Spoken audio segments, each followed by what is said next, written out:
This rifle once went to a fortune teller to warn her about the future. Welcome back to OG's Danger Show. 600 North Mont, 600 North Mont, Department 4 for 911 line.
Okay, so a couple months ago, things started getting a little hairy around this area, around most of the United States. A lot of crazy stuff going on. Although I always have a long gun at the ready, I wanted to throw together all the best parts on the best rifle and put together one primary rifle that would be with me, whether it's in the truck or in the house or whatever. Just needed a primary rifle. Just in case something happened, I wanted not my best scope on a different rifle and my best light on another rifle. I wanted to grab my most reliable favorite rifle and put all the good pieces on there and be able to roll with this thing no matter where. You never know what's going to happen. I wanted it available in the house, and I wanted it available in case I was to hit the road and go on some kind of a road trip. So now, those of you who know me over the years at Tauflader Mouse or even on this channel know I don't spend money on a lot of fancy high dollar $2,000 or $3,000 Daniel Defense rifles. No Bravo company, this and that, because you got to have Bravo company to be a cool guy. Listen, if you have Bravo company, Daniel Defense, good on you. It's very good equipment. I happen to think that I can make this Spikes tactical rifle run just great. And I have quite a few rifles, so I spread the money out across all of the different rifle platforms. So I don't have one high dollar rifle. I like to keep them pretty useful. I don't mind if these get scratched, beat up, banged up. They always work for me. And one of the reasons I'm out here today is to make sure that this rifle is dialed in again and working for me. I checked it a couple of months ago. I thought it would be a good time to bring it out here again and kind of dial it in. Little known fact, this rifle won the Daytona 500 in 2017, but had to forfeit because it was later discovered that it's not even a car. Who knew? I've got a Daniel Defense backup iron sight on this, an A2 style sight, and then of course your front sight tower. And nothing special up there, right? Everything's just the same. I'm a big fan. I know everybody a big fan of key mod and M-lock and all this. I've got some M-lock rifles. Don't mind them at all. Not a fan of the key mod. That's up to you. However, most of my rifles happen to have this quad rail set up on it with these Knights rail covers. That's just the way I like them. I like the looks of them. I like the feel of them. They're traditional to me. This is what I was trained on, and this is what I believe is good for me. True story, this rifle plays Call of Duty in the original Latin. I've attached my Streamlight ProTac rifle light on here. It's got a little pressure switch up on top here where I can activate it with my offhand thumb. When I am operating this rifle in a dark environment, I can press on, press off. I can also lock it on by pressing on that raised up rubber button there on the front, lock it off. But primarily it's got a nice little on and off for very quick low light area checks. This rifle taught Chuck Norris how to do a roundhouse kick. You guys who saw my simple rifle video, a lot of people took that video to mean that I only run a bare bones rifle with a carry handle. Not exactly true. I was just out reveling in how cool that rifle was one day and decided to throw it on film. This happens to be the way I prefer a primary rifle setup. I, OG, am a big fan of a buttstock. This happens to be an A1 buttstock, a little bit shorter than an A2 buttstock because often I'll have body armor or a heavy coat. I prefer the length of an A1 buttstock. I prefer a solid buttstock, folks. This is me. You can have a collapsible buttstock. You don't have to agree with me. I like a solid buttstock. To me, it gives me a little bit more solid purchase in the shoulder when I'm getting ready to fire.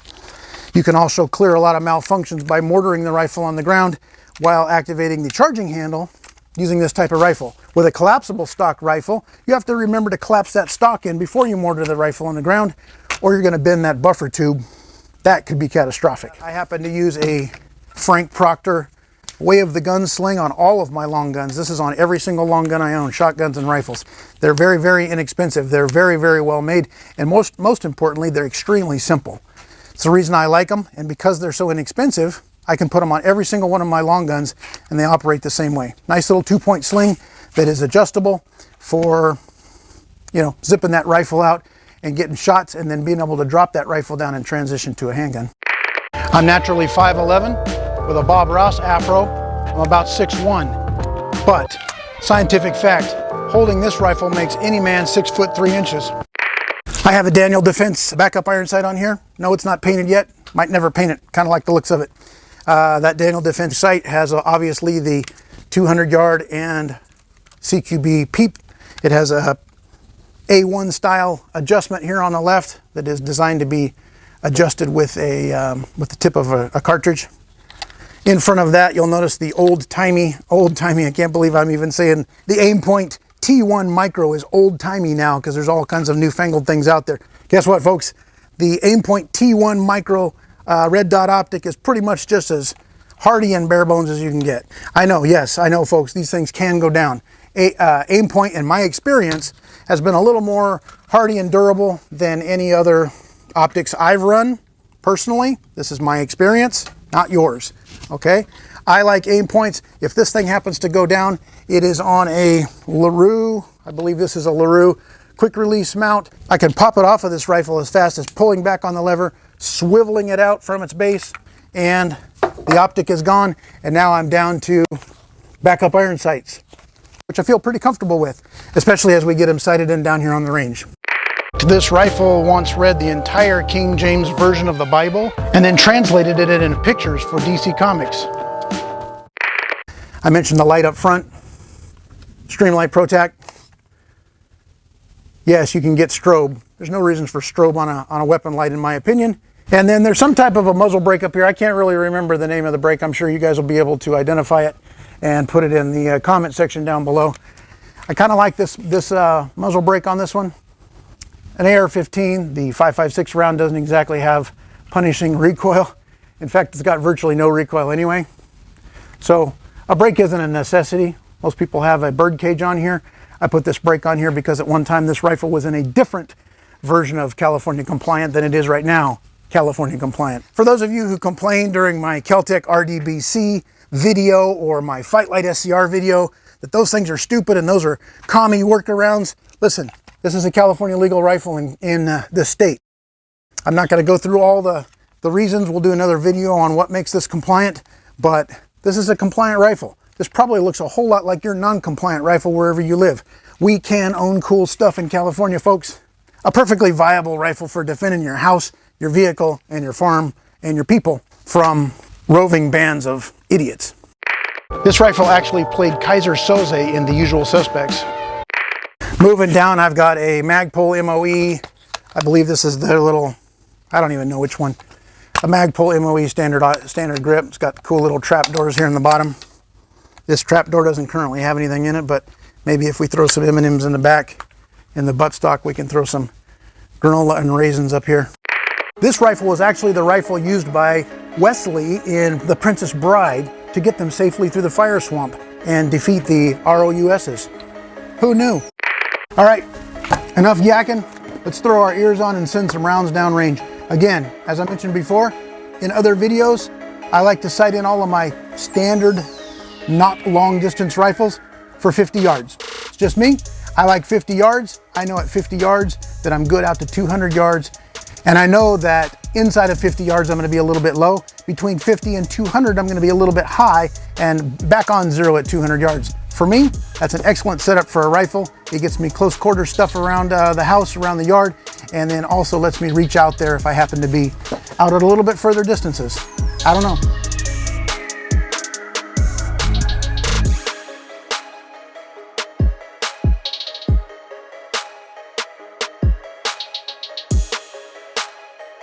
I'm going to turn the intensity of this Aimpoint red dot down a little bit because it's a little bit too bright. And my old ass eyes, it tends to flare out and become a big old spidery star. So I like to dial it down a little bit when I'm working on accuracy. Let's try it with the Aimpoint, and then we're going to take that off and sight in the iron sights by themselves.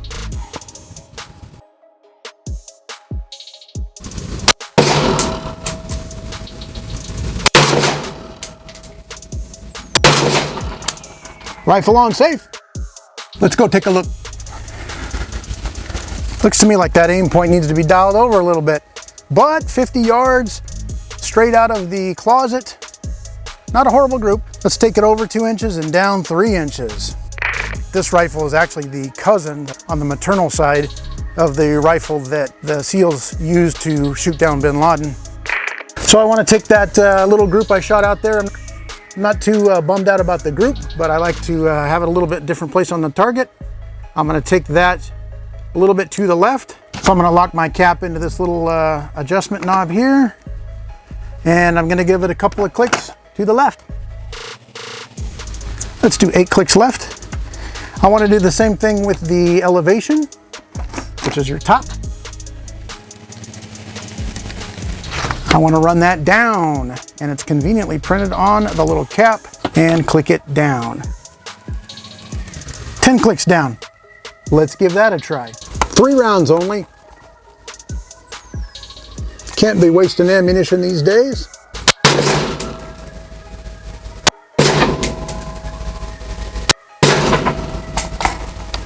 Let's go see. Cool thing about an Aimpoint dot, the battery life on these things is so goddamn long. It's like 5 years long. You can leave the red dot burning as you put the rifle away in your closet, and that way, when you pull the rifle out, you know that your red dot is always lit and ready to go. Free Britney. Well, that was easy. I'm pretty cool with that. 3 rounds and a 3x5 card. That's with a bright red dot that mostly covers that entire 3x5 card at 50 yards. So pretty stoked with that. Let's go down to this card here and dial in some iron sights.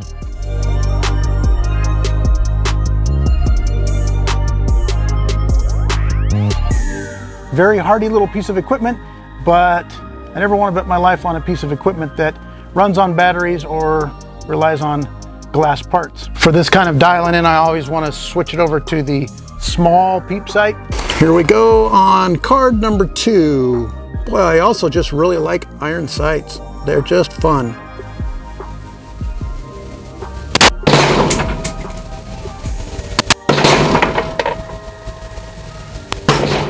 Let's go take a look. It was the jealousy over this rifle that caused Guns N' Roses to break up. How about that? Brand new piece of equipment stuck on the rifle. Not too disappointed with that.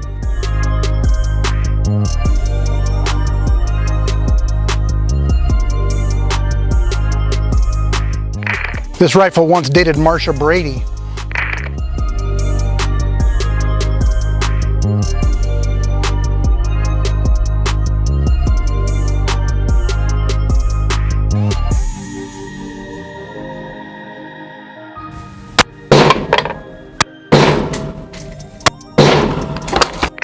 This rifle believes that Jeffrey Epstein actually killed himself.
This rifle once won a Nathan's hot dog eating contest. When the Marines took over Iwo Jima and planted the flag on Mount Suribachi, they originally planted a no step on snake flag. However, this rifle took down that flag and replaced it with the American flag. This rifle found out what's hidden at Area 51, but it's not telling.